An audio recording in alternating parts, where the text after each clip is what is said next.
Okay. So we are looking at what? Developing the next manager model 4. And what I said earlier is that I see this thing more into mentorship.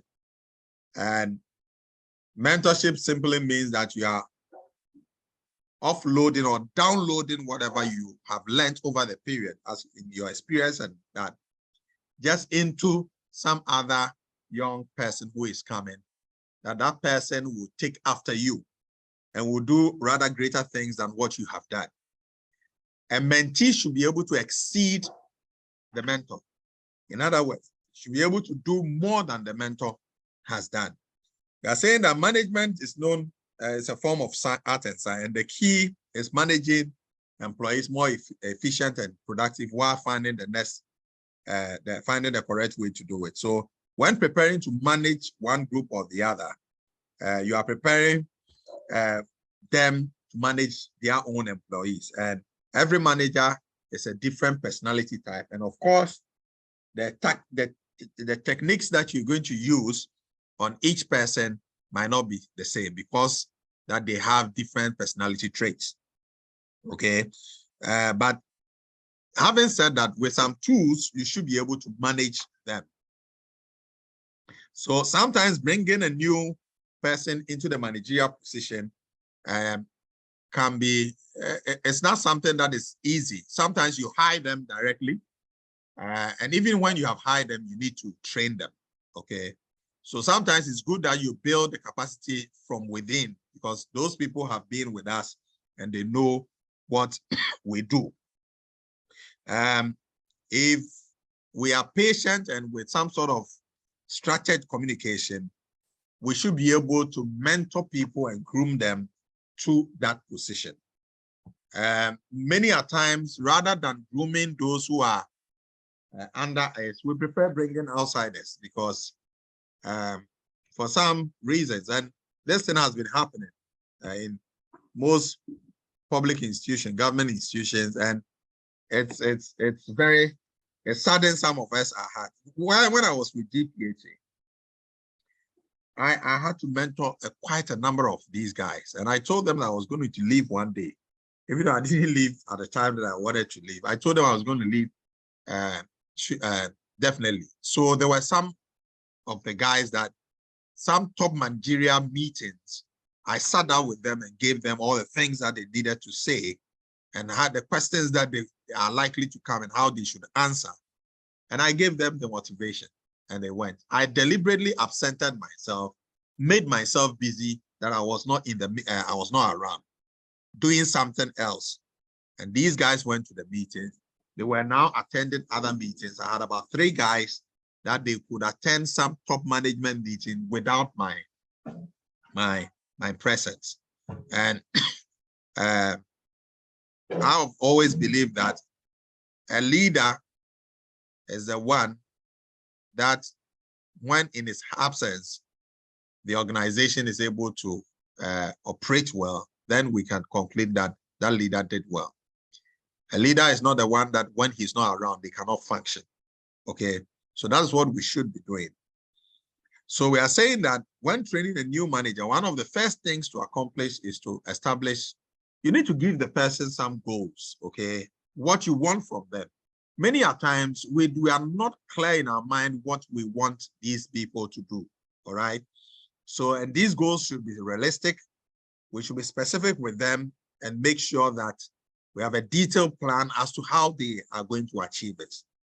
And we also need to find ways to improve their productivity and also improve their skill.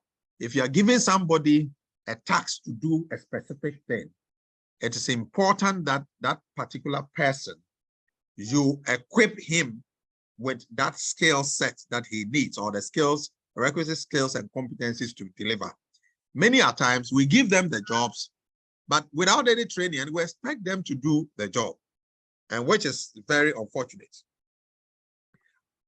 So one of the hardest responsibility a new manager has is asserting their authority to their employees. You are a new person, so you are not very sure whether dealing with employees we should shout or do whatever, but many come across to to be too mean. Others are overbearing.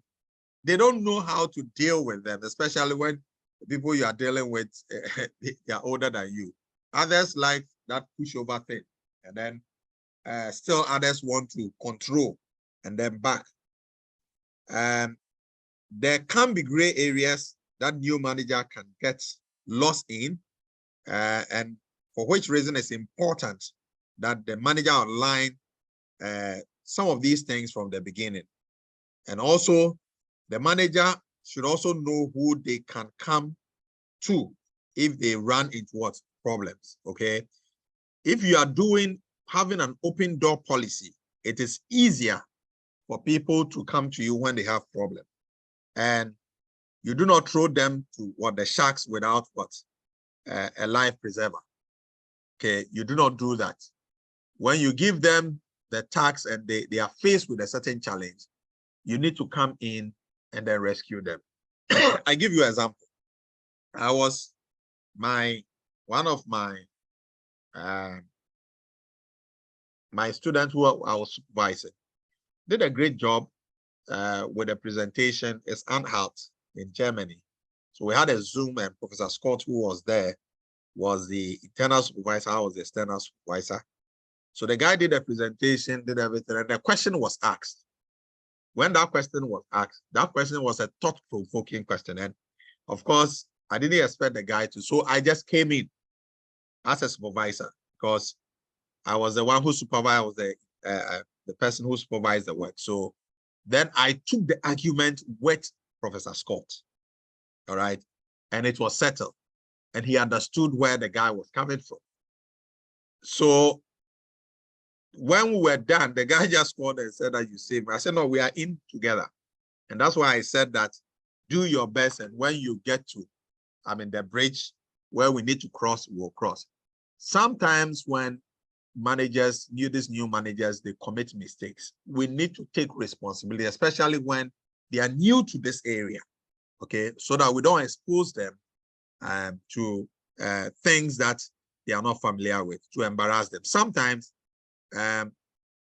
it's very, very disturbing when the manager sees that at the first attempt, he tries to do something, he fails, and then the supervisor is not in the position to protect him or her. That becomes very, very, dangerous. Then there will be no inspiration. The person will not be inspired to move along. But when he knows that, oh, I have somebody on my back, you correct the person and tell him that, hey, you did this thing wrong. You should have done it this way. What are your limitations? Do you know, is there something I need to explain? You have to empower the person so that the mistake that person committed will not happen again. So the new manager will need a proper support from management to succeed. And so it is important to work with them from the beginning, speak openly with them and let them know what you want from them. Let them speak openly with you also about what they want and how they plan to get there. Together, the two of you are able to schedule some work and then do that work to achieve the objective of the organization. So becoming a new manager, it's a learning process. You might be here and you want to become a new manager, and these things you need to, imbibe them in the things that you do. So we are saying that you try these useful tips when developing a new manager. You are a manager, so you are developing another manager. Start the employee with a fair amount of duties on the project. Fair means that don't overload the person. Okay, don't be that manager that says that, okay, just do that. I said, okay, why don't you give me, I need these tools. He said, no, I don't care how you achieve your success. I believe that you've met some sort of these managers before where they give you a job, no resources, nothing, and they tell you that I don't care how you get it done for me. And they believe that they are the best manager because they made such statement. It's only a weak-minded manager who would think that way, that you give somebody a task and without any resource, that person should achieve that objective. And then that person is able to do that. You say that he's a good worker because he's able to look for resources to achieve that. That is a very, very bad way of managing people. All right, because we are dealing with resource. If the resources are available and the person is not able to deliver, that's why you should have a problem. So start the employee with a fair amount of duties, monitor success and setbacks. You need to monitor that and gauge when to add new or additional tasks if there's a need to do that. Give specific feedback and visions you want to see. So for instance, the guys that I asked to get the articles for me, they've gotten 100. Today, another lady, Josephine, got me another 6. I've commissioned them to do, and they should see how they can go. Even though they've done 100, I've not asked them to exceed that, but I'm saying that I'm meeting them at 8 p.m.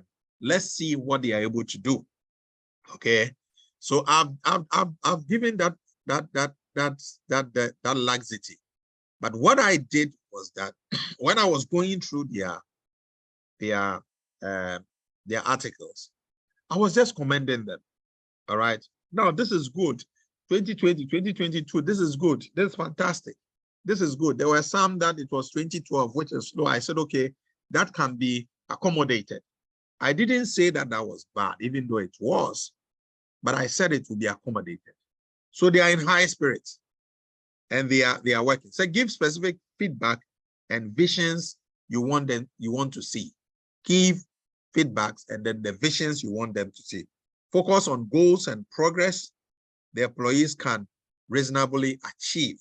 Okay, you focus on that and you form a plan or outline that can help illustrate how your shared vision can be reached. In other words, it's saying that make that vision practical. So outline, give them an outline or a plan that can help them, achieve that, and do follow-ups as periodically as possible. So these are the tips that you need to take into consideration when you are preparing a new manager. Okay. Now, another thing you need to consider is you need to do an assessment of the performance of the new manager. And here, performance could be things that he has done right. It could be things that he did not do right. Okay, that's a form of what? Form of assessing someone's performance. Performance measurement is an ongoing tool that supervisors and managers use. We know that. And as a supervisor, measuring a manager's performance can involve many aspects. And while many different indicators can be used to assess performance, the main goal is to seek improvement. Please take note of that. The main aim is to seek improvement where they are needed and offer praise when it is due. This is very, very important. The idea of performance is to look at the areas of improvement, areas of setback, and then correct them. That's the idea. Don't bring personal issues in there. Okay, personal issues, doing things to affect the persona of the worker and all that. Those things are not, they are not important. So tips to consider when setting goals and objectives. Now, set goals first in terms of the performance, and then the SMART, which we know, set SMART goals, decide on desired outcomes from the goals. What do you expect from the goal? If the goals are achieved, what should be the outcome? So for instance, you want to improve performance, okay, or productivity by 20%. So what is the outcome of the increase in productivity of what? That percentage. It should lead to something.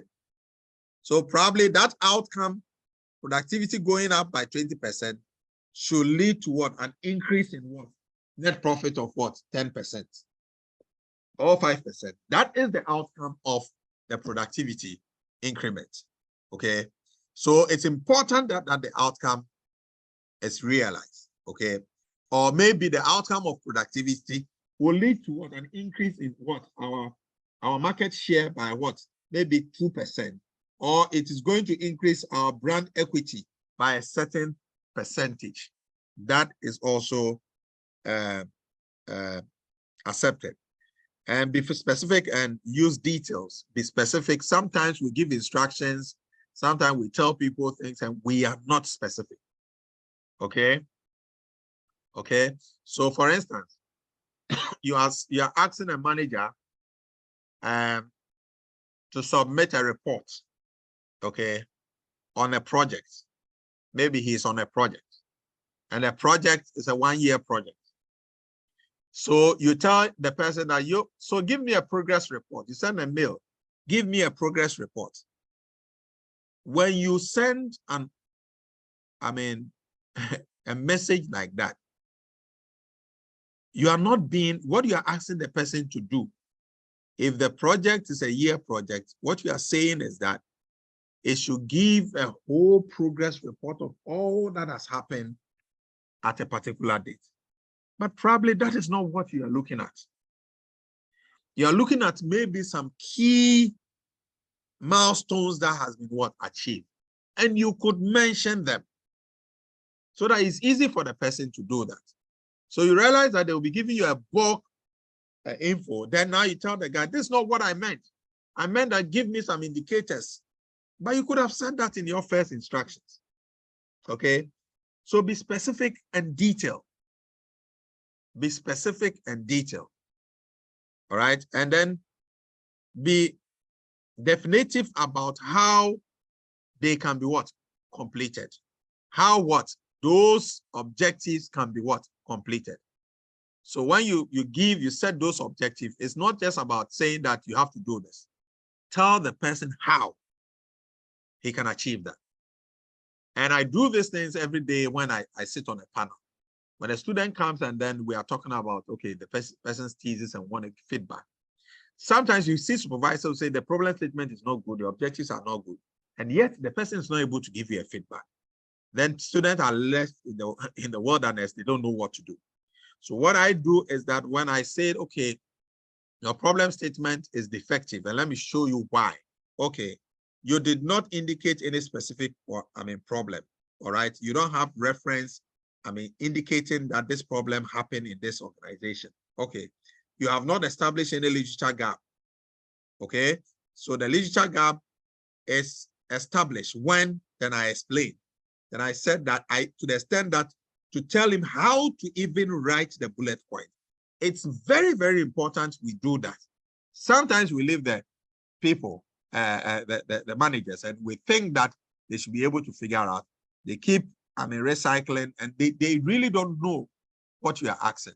You send anything to them, anything to you, you reject it. Yet you are not able to give the person specific instructions as to what to do. The person writes a report, you reject it. Yet you don't give the person a template of how the report should be written. If you are mentoring people, you do that. For me, if I'm asking anybody to do anything, like the guys I met some hours ago, I just created a template and then showed them, this is what I want you to do. I want you to go to this specific site. I didn't ask them to go to any site. I said, go to this site, Web of Science, go to Elsevier, go to Taylor and Francis, go to, and then look for articles from Asia, look for articles in Africa, West Africa, North Africa, Skill 8 to Central and West Africa, and then come to Ghana. These are the blocks. And I said that the years should be 5 years, within 5 years, okay? If you get even a year that is more than 5 years, and there's another article that can compensate for it, you can add it to it. These specifics are very, very important that you need to give up so that it will form the basis to measure their performance. Because if you are measuring someone's performance, it's important that, one, the person is tooled enough. The person is resourced enough to be able to deliver. If the person is not resourced, then we are not helping, them. We are expecting more, but we are not giving them the resource. Okay. So a vague goal may be to increase product output. I've given an example in next year, but a defined objective will be to decrease production time by 50%, as I rightly said. So once goals and objectives are determined, regular feedback is also crucial in performance, measuring performance. So you give the person a task to accomplish, and then you go there for a feedback, okay? It's a way of educating employees and monitoring the progress of their work. Okay, you can do that informally, it can be orally, you call the person, Charlie, what is happening? Charlie, you did a job top. Any challenge?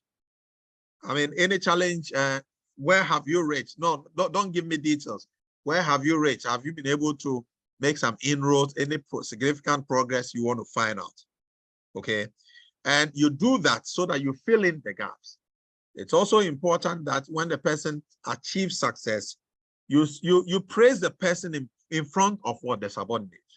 But if the person makes mistake, call that person in a vacuum and then address those concerns and see how you can correct that person. So we say praise in public, criticize in what? Private. You need to do that. Okay. So there's another way to also, we talked about feedback. There's another feedback we call the 360-degree feedback. Who has heard about it? Who have heard about this 360-degree feedback? Who? Anyone? Dog. No, I think it was in your previous. Yes, in their previous lecture. It was in the previous video. Yeah. Other than that, you have not heard about it. No. Okay. Nobody you say that you've heard about it anyway. Yeah. We are saying that this is a process that is used, and it is a blind way to receive feedback without the employees exposing themselves or knowing their identity, and it helps them to freely express themselves. Okay, it helps them to do that. And we said these forms of surveys often include a space for open comment and rating scale that cover a range of office duties and competencies. Okay, and since this process is anonymous, employees feel free to express themselves. So it helps them to give a very good feedback about what is happening because they're able to express themselves. And we are saying that in addition to the 360, there's also something called the skip level feedback. Skip level feedback. And that allows employees to make suggestions and comments about themselves and management. But this is normally done one-on-one, okay? Probably I call a meeting and I meet with the person. We have a frank and open discussion, okay? Frank and open discussion about the job. And this type of feedback generally done orally with prepared questions instead of printed on forms. The questions are prepared, and it allows for a manager and their employee to meet directly and talk openly, frankly. And the manager or supervisor is able to view the employee progress and then their general contribution to the client. Since the employee direct supervisor or bosses are not included in these meetings, the employees is free to make unbiased comments because your boss is not there, but you are dealing with the employee, giving the opportunity to add that person's grievances. So keys to skip level feedback are usually done orally in private meeting. Open-ended questions allow employees to make comments and suggestions, and once feedback is received, a plan for improvement can be made. All right. So we've talked about normal feedback and also the 360, and then the skip level also, feedback. Okay. Now, when you have, when we have assessed the new manager's performance, the next thing is to motivate. Now, there's someone who said, there's one of our lecturers, I've forgotten the name. I'm told, is he dead? Yeah. Look, let me say something. Yeah. Related to addressing concerns privately. So now, you know what?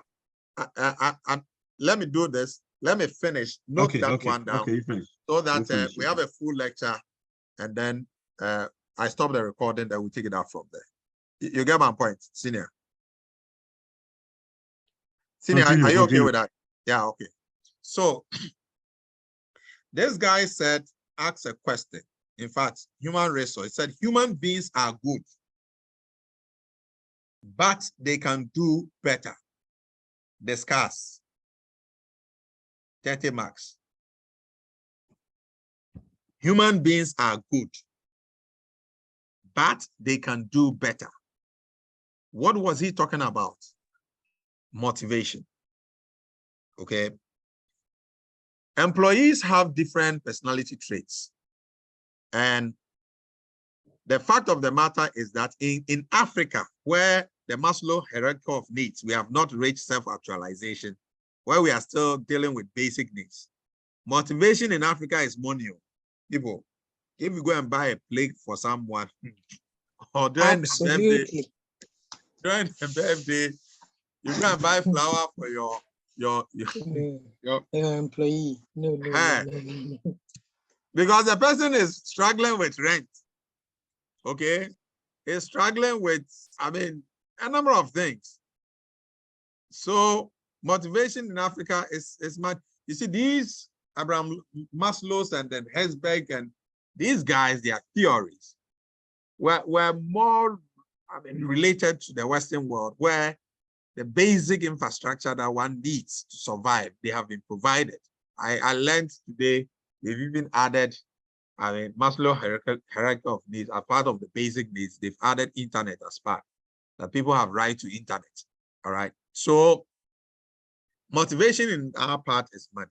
But what we are saying here, because the course is a Canadian something, and you are likely maybe one day to work there, it's important you know that motivation, because we have different personality traits and people do not really regard money as motivation. You need to look through the employees and know how to motivate them. There are some people, just a thank you is okay with them. Others, just a citation is good for them. Still others, a plaque is good for them. Others need recognition in front of what? Their other employees, that they are recognized. Whichever form of motivation you can use to motivate yourself, you would have to do that. So tips for bonus and incentive programs. An example is determine the bonus or incentive you want to accomplish. Decide who will take part in the program. Develop clear performance goals for it, and ensure open communication throughout the program. You do this when you say that, okay, our department this year, we need to hit a target of 20% increment in what? Or reduction of what? The cost of procurement. And I'm referring to Dave's outfit in the graphic. So you are reducing the cost of procurement by what? 20%. So that is a target. Maybe that translates into some 1 million Ghana cedis. Okay. And once that is the goal that you are setting, you are saying that those who are working directly to achieve that, maybe this 20%, somebody will do 2% somewhere, 10% somewhere, then it will aggregate to the 20%. So what is the incentive program that you are giving to them? Some people will say that, okay, those who are able to achieve that, they will have mentioned in the company's regular or periodic bulletin. And then we'll have the front page that he has achieved something. It will come with a plug and maybe a 32-inch television or something. And then maybe a cash prize of something. These things are very, very important. And one way of motivating your managers is to make available an additional support and resources they may need. So motivation itself also relates to creating a congenial atmosphere for the workers to work. That the tools that they need to work, they have it. I remember I was telling when I was employed at where I work now. When I was going through the interview, they asked me, what do you want? I said, I want you to lead me to work. He said, that's all you need. I said, yes. You need an office? I said, no, I don't need an office. Are you sure? I said, yes. But what do you need? I need an enabling environment to work. And they said that, what do you mean by enabling environment? Okay. And that when I'm given a task to execute, okay, I am not obstructed from executing that task. Okay. And that I'm not interested in who achieved the success or achieved the target. I'm only interested in doing the work. So my main objective is to allow me to work, and then the boss should take the glory. They're saying, wow. I said, yes. Because where I used to work, there were some sort of restrictions, and they know. They say, oh, he took my work and he was doing it. He did this and then he was doing. I was not veering into their areas, but I mean, where I sit and what I was working was connected to what they were doing. So I'll call you and tell you that, can't we have a project together and make sure we achieve this? And then if you are not giving in, I'll do my part. And then that is going to expose you. And people will say that, okay, they have done this, you should have done the same. Okay, so I'm not actually taking people's work, but that was what I was doing. So I explained this to them. For me, my motivation is to give me the tools. That is all. So we need to do that. As a member of upper management, do not forget to offer plenty of encouragement and personal support to your members. Some workers, the way you even deal with them, I mean, you come to work and like my departmental members, I mean, we are all the same. When we meet, we call our first names. There's no doctor, there's no, I even give them titles, okay? We are the same. And then we talk freely, we crack jokes. It is only when it comes to decision making that you know that there's a leader. Other than that, we are all doing the work. And if I give them the task, I am at the forefront to doing the work. I'm also taking part of the task. So we are developing program. I have mine that I'm doing. They have theirs they are doing. But when they finish, I put all together and I do the corrections in theirs, and then I show them where they were wrong and later ask them to improve on that. Okay. So it's important that we do that. And one of the most overlooked forms of motivation is simply saying thank you or good job. There are managers who to say this, then the whole, I'll say that this guy will come and take my work from me. The way this guy is growing, we need to stop him. The speed at which the guy is moving. You see, what you cannot do is to stop somebody's progress. At best, what you can do is to align with that person and learn from the person. You cannot, because you can maybe to an extent, maybe prevent him from doing something. The person might, out of frustration, leave the company and still make gain somewhere. So since timing is the key, give recognition as soon as people, as soon as possible after the accomplishment of what success. Give them the success. Oh, the guy has done well. Don't delay it. Okay. The employees will be grateful to be recognized and will not feel as though their work has gone unnoticed by management. So let's do that, and also make sure you recognize all forms of good work, large or small, or give credits right away. Otherwise, it can lose its effect. Okay, and also be sincere with them. Now, another form of motivation is also to challenge your managers, your new manager. Challenge them. Challenging means that you give them a little more difficult task, okay? And then what you are seeking to do is to make sure that they grow up, okay? That is referred to as what? Grow and go, grow or go situation, where management needs to keep their employees challenged and help them feel as though they are growing or they may go elsewhere. So either you grow them or they leave the organization somewhere. So while they may not physically leave the company, their desire and job pride may have already left. Okay, so it is important to keep their jobs interesting and allow them to grow and expand their duties.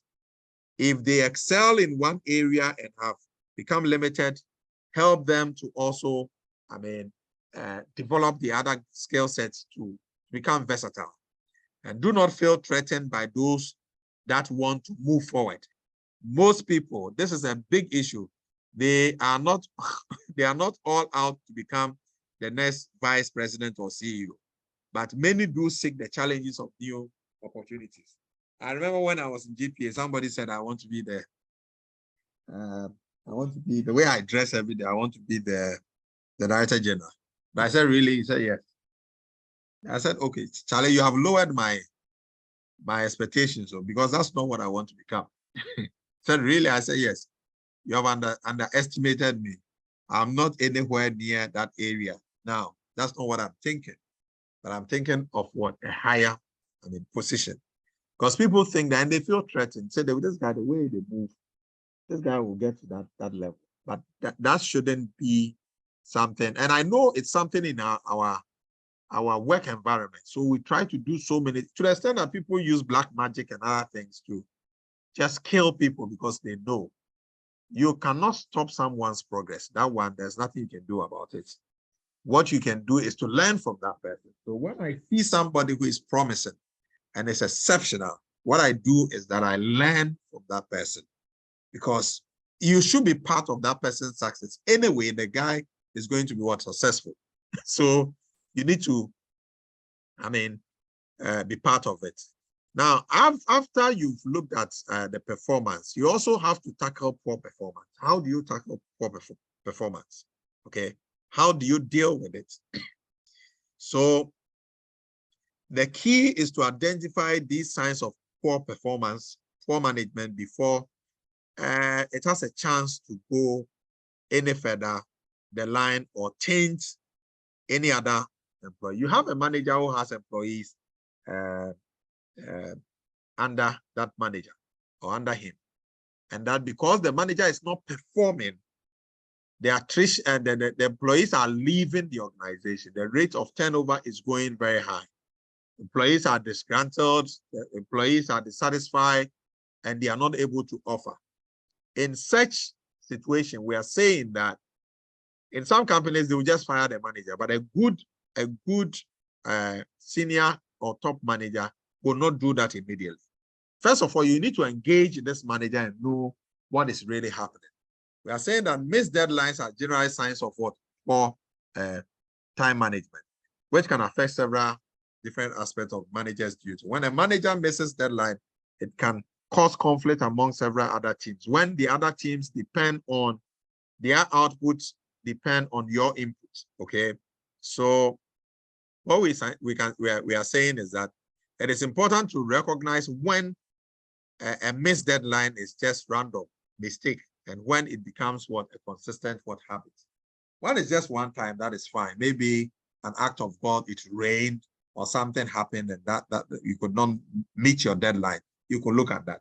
And you have to monitor for missed deadline by examining the following aspects. First, is the pattern consistent? Is it something that is deliberate that has been happening? Does it happen on certain projects? And then you know what you're doing. And has the manager sought help to meet their deadlines, and have you already spoken to them about missing deadlines? You need to use this as the basis to examine, missed deadlines. And common types of managers that cause high staff turnover are those who are constant critics, constant. And then those who are, they call them the persecutor, tends to only focus on the negative. No praises, always saying things to just bring people's confidence down, make them look like they are nobody. Then we have the helicopter managers. That person will try to micromanage you. He's giving you the task, but he's the same person doing the work behind. Okay, and every day he's on your neck, not giving you even space to work. So when a manager becomes difficult to work with for various reasons, they often have a high team turnover, as I said, meaning employees are quitting or getting tired. This in turn requires the manager to hire or bring in new group of people. You see, it's not saying that fire the manager. It's saying you need to hire people. But before you do that, you really need to investigate what is really happening before you take that move. Okay. So we are saying that whether your business is done in person or over the phone or even by mail, a client or customer can sense the connection between the manager and their team.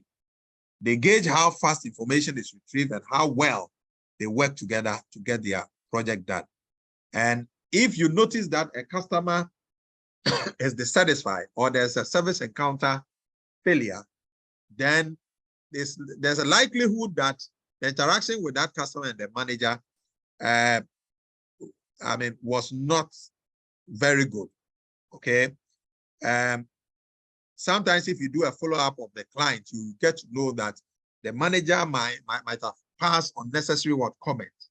And some of these things, you go to an organization and you talk to someone, and then the way the person responds to you, you ask yourself that what is the problem? As if the person is fighting with you.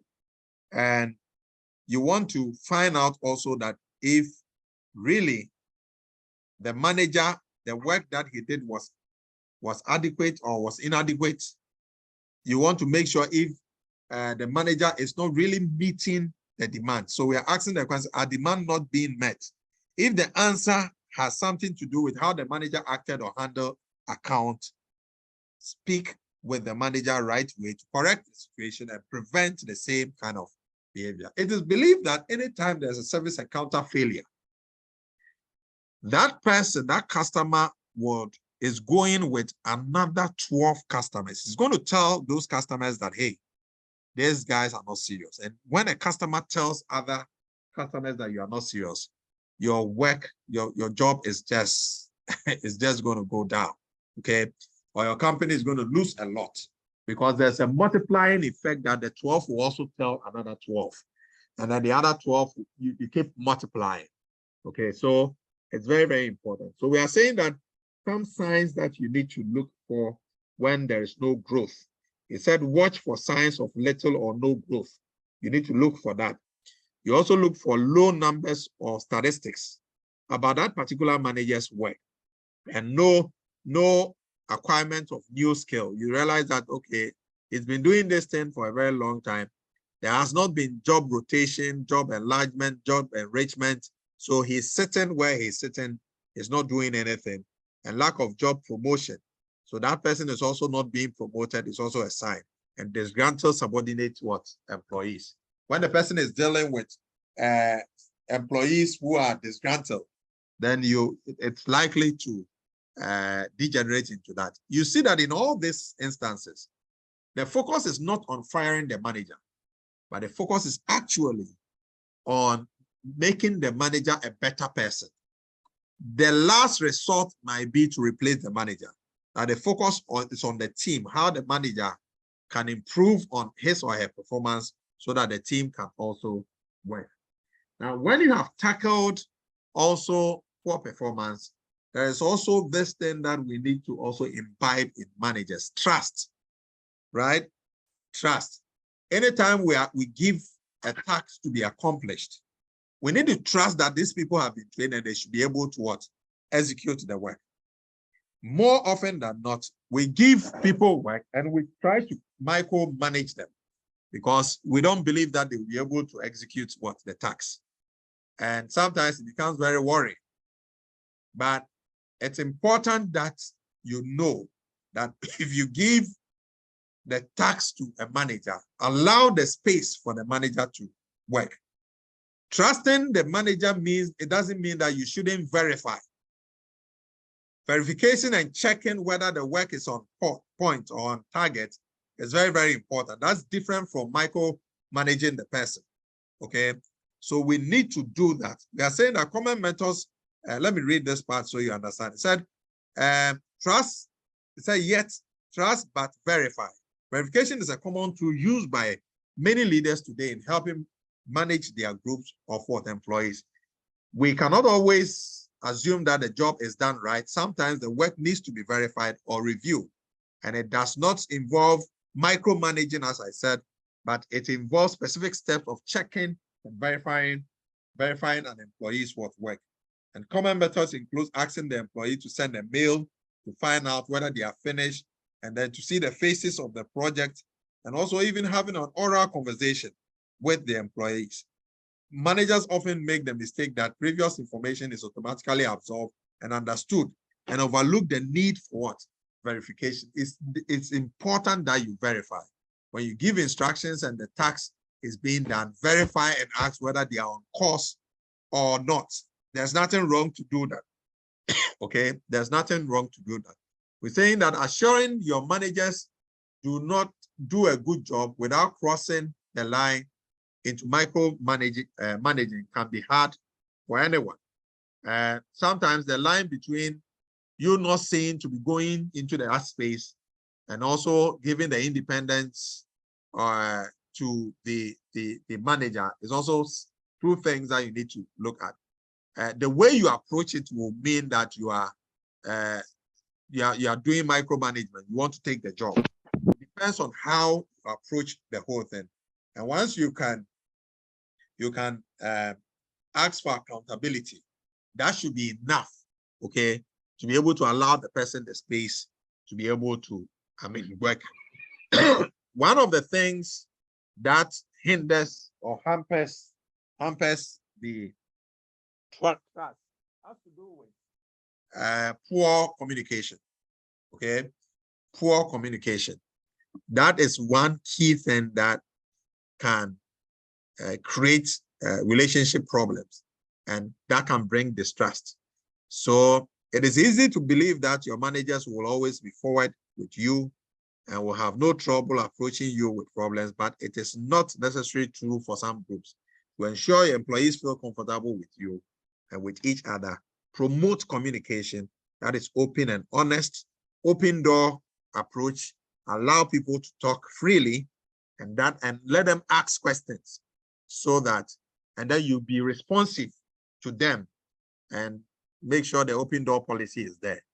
An employee should be able to come to your office, and if the person has even a domestic problem, talk to you about it. Because you see, a sound mind can only work, and achieve success in an organization. If the mind is not sound, some employees might be having marital issues, some might be having issues with accommodation and all that. And sometimes talking to them, they see that the work, the job is, or the taxes have what resolved. The fact that the manager spoke to the person, they didn't really give money to the person, but showed concern. Oh, so how far with the accommodation? Say, manager, this is what has happened. The guy says that he's leaving the place. I have to leave the place. If I don't, he's increasing the rent and all that. Then you say that, okay. So, and then he says that, how much is the rent you mentioned? Say, really? That's quite expensive. So what can I do to help? Would you want us to, process a loan for you? I can guarantee something for the person to know that you are there for that person. You might not give the person that fiscal cash, but that concern is very, very important. There was one guy who lost the child, a baby, just like 1 year old. They did everything, went to India, but the baby died. The way GPHA handled this guy, they had to travel, fly the guy to India with the wife.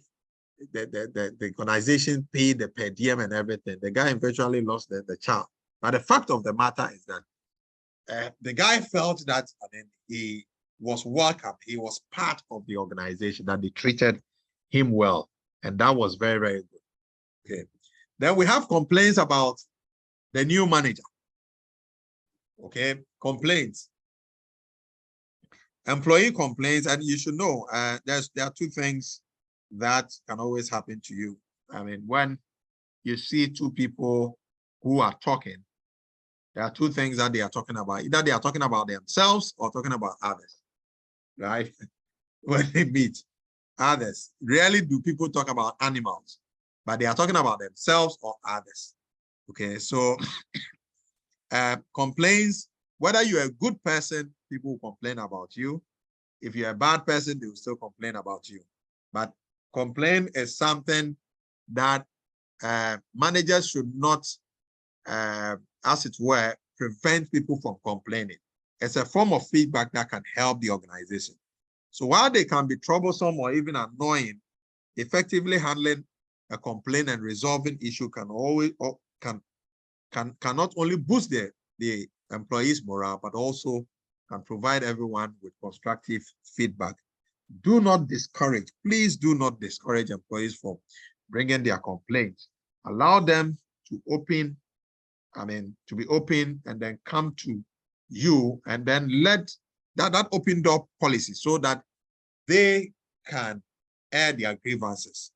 We are saying that, remember that there are always two sides to every story. The reason why managers become unsuccessful is that they listen to one side and they conclude, probably because they have a preconceived mind about that person already. What we are saying is that before an employees feel comfortable enough to bring forth their manager complaint, they have to feel that the information will only be given to those that need to be involved. They do not want to feel that their complaint or problem will be shared. That's why they came to, you. The same can go for managers. They do not want their mistakes, flaunted in the front of others. And that's why they come and they tell you this is the problem we are having. If employees are still not comfortable enough to speak in person, offer another outlet, okay? And allow them to complain, because complaint is a form of a strategy that helps the organization to learn. Okay? It helps them to learn. Important steps to take while handling employee complaints. We are saying that take time to hear both sides of the situation. Hold private individual meetings before meetings together. And be objective and avoid picking sides or becoming biased.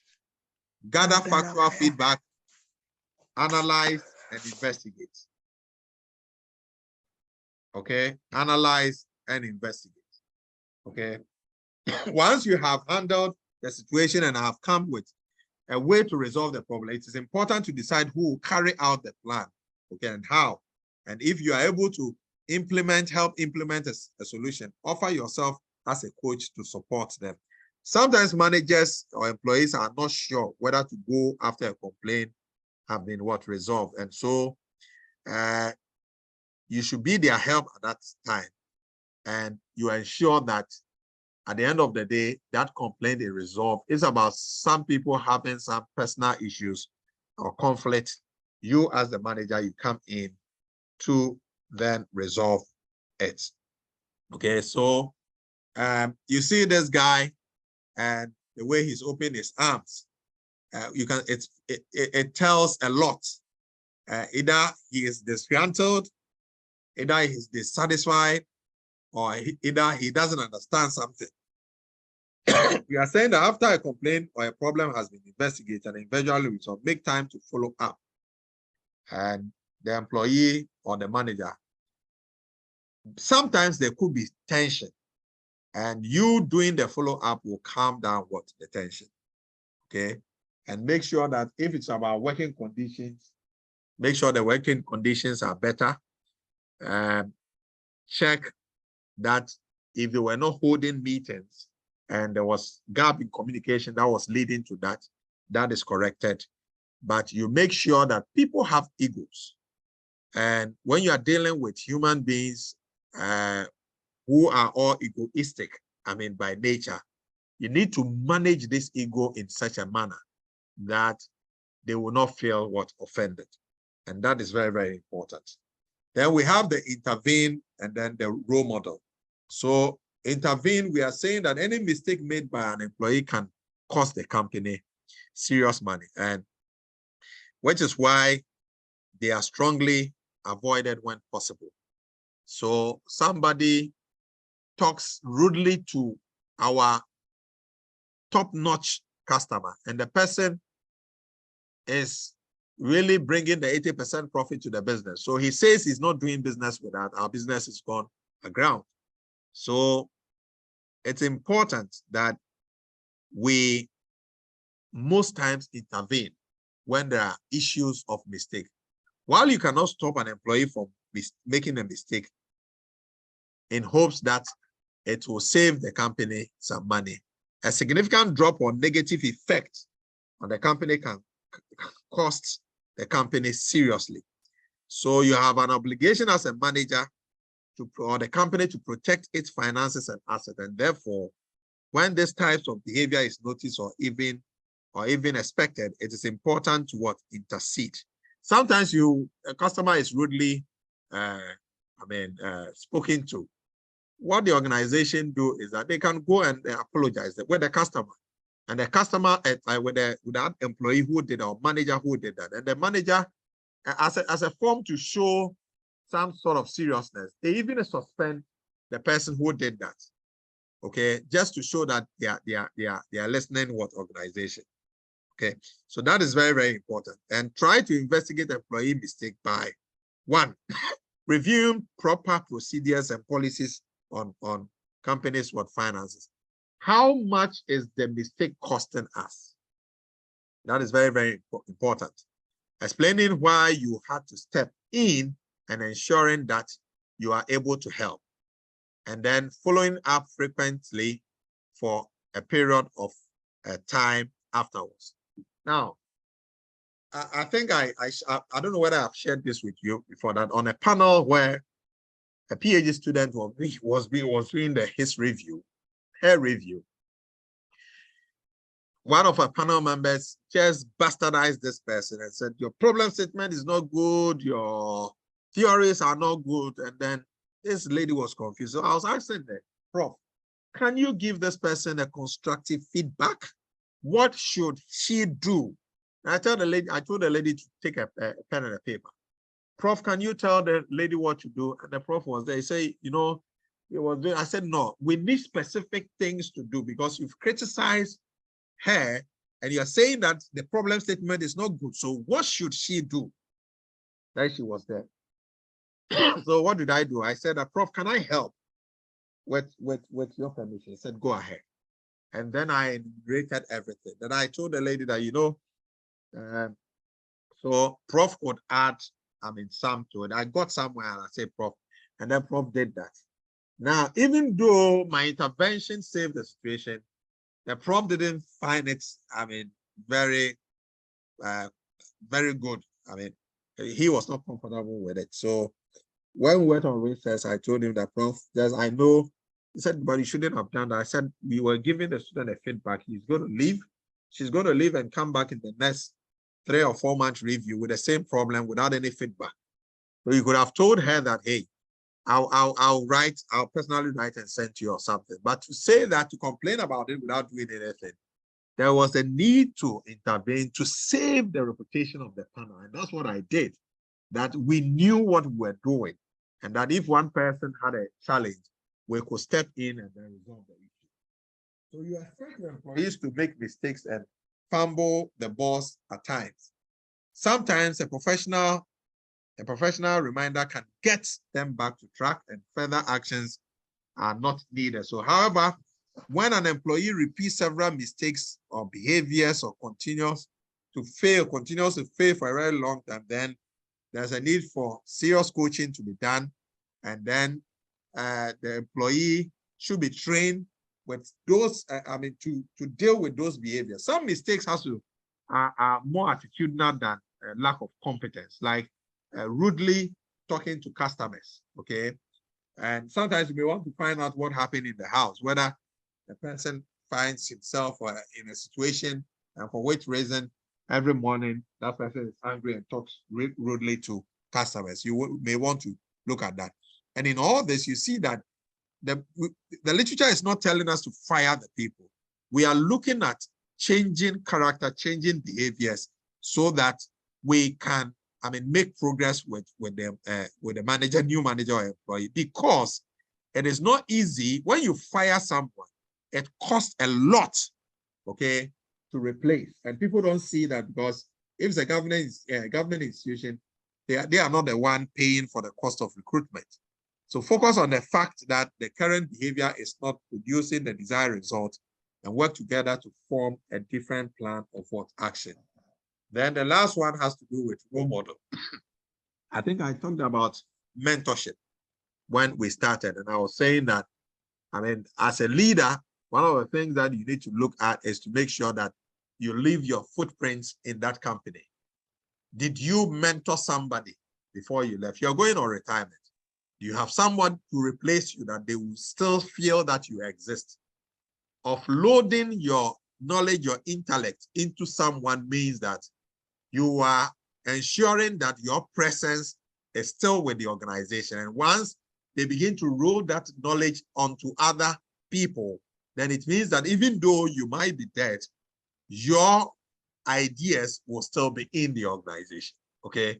And all that they will say is that, okay, if Winnie trained me, for instance, and then now I'm a better person, then I'll say that when I meet Senior Dave, I'll tell Senior Dave that I was mentored by one very amazing lady called Winnie, and she was just fantastic. And this lady is very competent, highly competent, sober, and then I don't have even words to as it were, to describe her. And she gave me all this support, and today I am who I am. She's trained me as a very competent manager, and this is how she does her things. I mentioned Winnie's name to David. So David now takes the position I'm not around. And David will say that, oh, there's this guy called Boison who trained me. And Boison spoke well of one lady called Winnie who trained, him. And that lady, I'm told, is very phenomenal, blah, blah, blah. And then David also trained Christopher. And then Christopher, so what have you done? You have left your footprints in the organization. We are living in an environment that people are even afraid to train others because they think that they will take their position. But one thing is certain, you will die one day, isn't it? There are two things, you're either living or you're extinct. So what we should understand that no one can be like you, the you are. No one can copy that trait. They can become close to you, and you are not really competing with anyone. You are in your lane. Once you understand and you have this principle, it will help you, give freely, train people freely. I have put together a number of teams. What am I doing? Today, I have a link that I put on Facebook that a team for those who need jobs and networking for jobs and scholarships. Already, I'm having over 150 people who have joined. What are we doing? I'm only trying to, those who need employability skills, we're going to train them free and then give them out to those who need them. We have a number of people who contact us for work. We are doing that because I want my name to stay that I ever lived or walked on this earth. And these things have to be done. And that's why the likes of Microsoft and other things, when they've made their money, they build foundations. And this foundation, still hold their ideals, their philosophies, so that they can still remain relevant. So do not be afraid to let your employees know what you have. Do not, your abilities, do not. Do not let them know. Okay, let them know. Don't hide these things from them. So you need to become a role model. You need to tell them how you made it. You need to give them all the resources. For all you know, whilst you give, they are also going to give back. And it's important these things we do. So we are saying that try the following tips to establish an open door policy. Establish what members of management are in the open door policy.